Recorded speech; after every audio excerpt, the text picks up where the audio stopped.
जो व्यक्ति पाप करते हैं ना वो नरक में जाते हैं। अब राजा ने कहा नरक कहाँ है, कैसा होता है? सुखदेव जी बोले राजन, जो व्यक्ति पाप करता है, दूसरों को दुख देता है, कष्ट देता है, ऐसे व्यक्ति को नरक में जाकर के दंड भोगना पड़ता है। अब आप लोग भी ध्यान से सुनिएगा, नरक क्या है? सुखदेव जी बोले हम जहां पर रहते हैं ना, यह है कर्म भूमि। हम इस संसार में रह रहे हैं, ये कर्म भूमि, यहां हम लोग काम कर रहे हैं और इसका फल हमें बाद में प्राप्त होता है। आप अगर अच्छा कर रहे हैं तो आपको अच्छा फल मिलेगा, बुरा कर रहे हैं तो आपको बुरा ही फल मिलेगा।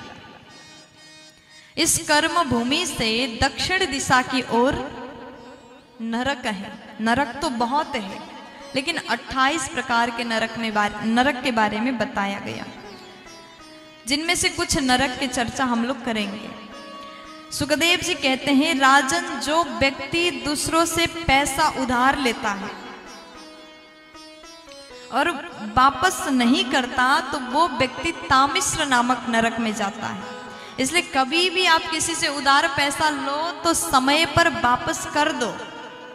अगर इस जन्म में नहीं चुकाओगे तो अगला जन्म लेकर के भी वो पैसा चुकाना पड़ेगा। दूसरों का कमाई कभी खाना नहीं चाहिए। जो व्यक्ति परस्त्री गमन करता है वो अंधतामिश्र नामक नरक में जाता है।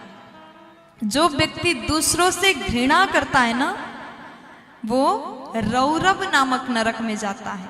इसलिए कभी भी दूसरों को नीचा नहीं दिखाना चाहिए, दूसरों से नफरत घृणा भी नहीं करना चाहिए। और जो व्यक्ति अपने शरीर को मोटा करने के लिए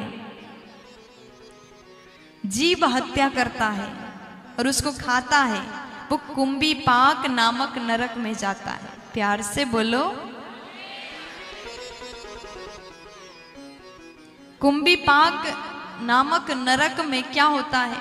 एक बड़ा सा कढ़ाई होता है और उसमें तेल को उबाला जाता है।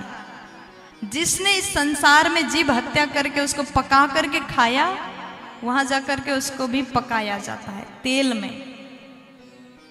इसलिए कभी भी जीव हत्या नहीं करना चाहिए।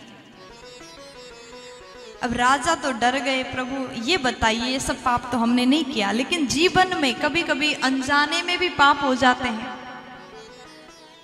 हम हर पाप जानबूझ करके नहीं करते, कुछ पाप अनजाने में हो जाते हैं। चलते चलते पैरों से चींटियां दब गए, बोलते बोलते कुछ ऐसा शब्द बोल दिया जिससे दूसरों को बुरा लगा। कभी कभी क्या होता है, हम बोल देते हैं और दूसरों को अच्छा लगा बुरा लगा हमें पता नहीं चलता। बाड़ी से भी पाप होता है, तो क्या करना चाहिए? तब श्री सुखदेव जी बोले कि राजन, अनजाने में किए गए पाप से मुक्ति पाने के लिए 5 यज्ञ करना चाहिए। ये 5 यज्ञ रोज आप अपने घर में कर सकते हैं। कैसे? आप भोजन बनाते हैं तो सबसे पहले रोटी गौ माता को खिलाओ, ये महायज्ञ समान है, ये नियम बना लीजिए। रोज अग्नि में हवन करिए, अपने घर में जैसे आप कर सकोगे रोज नित्य प्रति हवन करिए, ये भी महायज्ञ समान है। नित्य प्रति चींटियों को कुछ न कुछ डाल दीजिए, आटा या फिर चीनी कुछ भी डाल दो, ये भी महायज्ञ समान है। पक्षियों को रोज कुछ न कुछ खिला दो, ये भी महायज्ञ समान है। संत सेवा, अतिथि सेवा, ये भी महायज्ञ समान है। अगर आप ये 5 प्रकार के यज्ञ करते हैं तो अनजाने में किए गए पाप से आपको मुक्ति मिल जाएगा। प्यार से बोल दीजिए ना, थोड़ा जोर से बोलो ना।